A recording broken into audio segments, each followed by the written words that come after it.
Assalamualaikum warahmatullahi wabarakatuh. Siswa-siswi kelas 8 yang Bapak banggakan, bertemu kembali dengan Bapak dalam mata pelajaran ilmu pengetahuan alam. Seperti biasa, sebelum kita mulai pembelajaran, kita buka dulu dengan membaca basmalah. Bismillahirrahmanirrahim. Pada kali ini Bapak akan membahas tentang materi pesawat sederhana. Pesawat sederhana adalah alat-alat yang dibuat oleh manusia untuk memudahkan pekerjaan manusia itu sendiri. Adapun pesawat sederhana terbagi menjadi beberapa jenis. Yang pertama adalah tuas atau pengungkit. Yang kedua adalah roda bergandar. Yang ketiga bidang miring, dan yang keempat adalah katrol. Nah, pada kesempatan kali ini Bapak hanya menyampaikan dua materi tentang jenis pesawat sederhana, yaitu tuas dan atau pengungkit. Yang kedua adalah roda bergandar. Ya, perhatikan.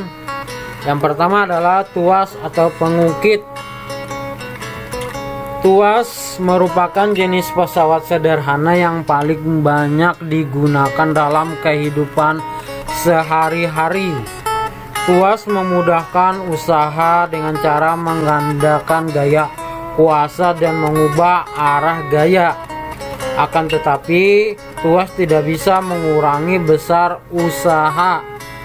Besar gaya yang dilipat gandakan oleh pengungkit dapat diketahui dengan menghitung keuntungan mekaniknya. Ya, tuas atau pengungkit adalah pesawat sederhana yang tersusun atas titik beban, titik tumpu, dan titik kuasa.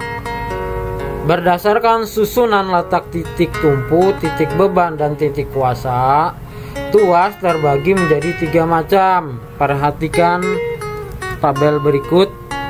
Yang pertama adalah jenis tuas atau pengungkit pertama. Nah, di sininya Bapak ambil contoh adalah gunting. Tuas jenis pertama ini kedudukan titik tumpunya bisa dilihat pada gambar, terletak di antara beban dan kuasa. Nah, contohnya jenis tuas pertama ini adalah ada gunting, ada linggis, ada jungkat-jungkit, dan alat pencabut paku. Nah, konsep fisika pengungkitnya bisa dilihat, titik tumpunya berada di antara kuasa dan beban. Kemudian jenis pengungkit kedua, yaitu kedudukan bebannya terletak di antara titik tumpu dan kuasa. Bisa dilihat pada konsep fisika pengungkit. Contohnya di sini adalah arko. Ya. Kemudian ada alat pemutung kertas dan alat pemecah kemiri dan pembuka tutup botol. Kemudian jenis pengungkit ketiga adalah, nah, di sini kedudukan kuasa terletak di antara titik tumpu dan beban. Contohnya adalah alat pancing. Kemudian ada skop, pinset, staples, penjepit roti, dan sumpit mie. Ya. Kemudian pada tuas terdapat kuasa, beban, dan lengan kuasa dan lengan beban. Di antara keempat komponen tersebut berlaku hubungan sebagai berikut, yaitu W dikali LB sama dengan F dikali LK. W di sini adalah berat beban, satuannya Newton. LB di sini adalah lengan beban, satuannya meter. F di sini adalah gaya atau kuasa, satuannya Newton. Kemudian LK adalah lengan kuasa, satuannya meter. Nah, untuk mencari W nya adalah sama dengan F dikali LK dibagi LB. Mencari F nya adalah sama dengan W dikali LB dikali LK. Sedangkan mencari lengan bebannya adalah LB sama dengan F dikali LK dibagi W. Mencari LK lengan kuasa adalah sama dengan W dikali LB dibagi F. Nah, kemudian tuas ini juga memiliki keuntungan mekanis yang dilambangkan dengan huruf M besar. Dari penggunaan tuas dapat dirumuskan sebagai berikut. M sama dengan LK dibagi LB atau lengan kuasa dibagi lengan beban, atau beban dibagi gaya atau kuasa, W per F. Ya. Kemudian mencari W nya sama dengan F dikali M, mencari F nya sama dengan W per M. Nah, perhatikan contoh soal berikut. Sebuah kotak dipindahkan oleh Pak Agus menggunakan tuas dengan gaya 200 Newton. Diketahui panjang lengan kuasa 1,5 meter dan lengan beban 1 meter. Hitunglah berat kotak yang dipindahkan Pak Agus dan keuntungan mekanis tuas tersebut. Nah, kita tulis penyelesaiannya. Diketahui gayanya tadi adalah F sama dengan 200 Newton. Lengan kuasanya LK sama dengan 1,5 meter. Lengan beban LB adalah sama dengan 1 meter. Yang ditanyakan di sini adalah berat, yaitu W, dan keuntungan mekanis yaitu M. Kita tulis di sini jawaban. Mencari W tadi adalah W sama dengan F dikali LK dikali LB.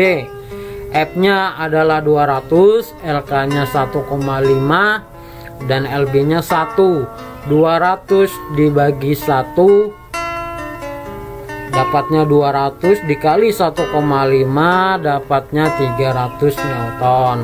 Kemudian mencari M, keuntungan mekanisnya adalah M sama dengan W per F sama dengan W nya 300 Newton, F nya 200. Kita coret 02 di belakang, sisa 3.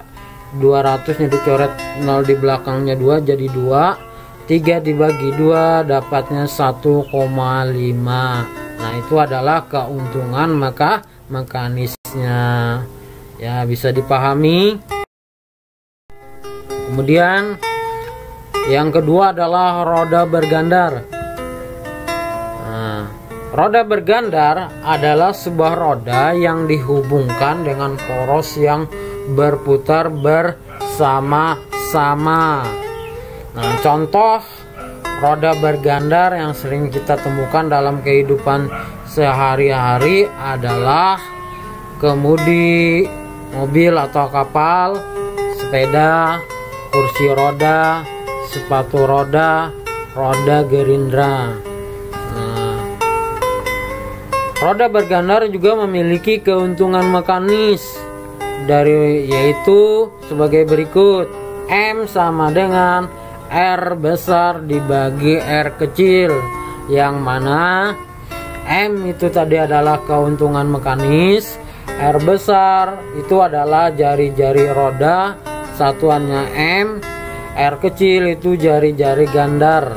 Nah, satuannya meter juga ya. Nah, bisa dilihat pada gambar berikut yang mana roda, yang mana bergandarnya. Agar lebih pahamnya, Bapak berikan contohnya, contoh soalnya. Dewi ingin memindahkan barang menggunakan roda bergandar. Jika jari-jari roda bergandar 4 cm dan roda yang dipakai berjari-jari 20 cm, hitung keuntungan mekanis roda bergandar tersebut. Langkah pertama yaitu kita tulis penyelesaian.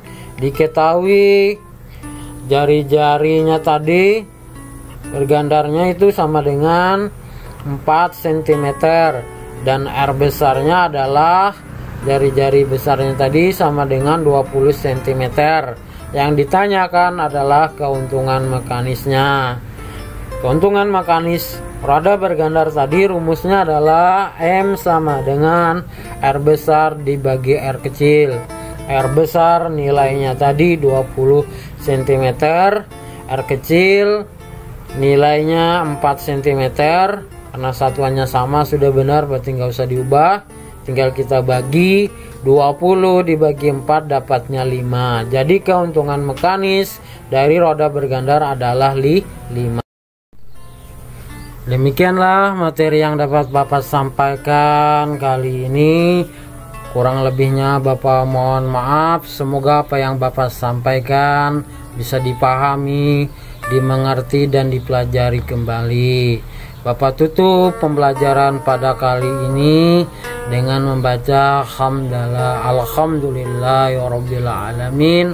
Assalamualaikum warahmatullahi wabarakatuh. Terima kasih.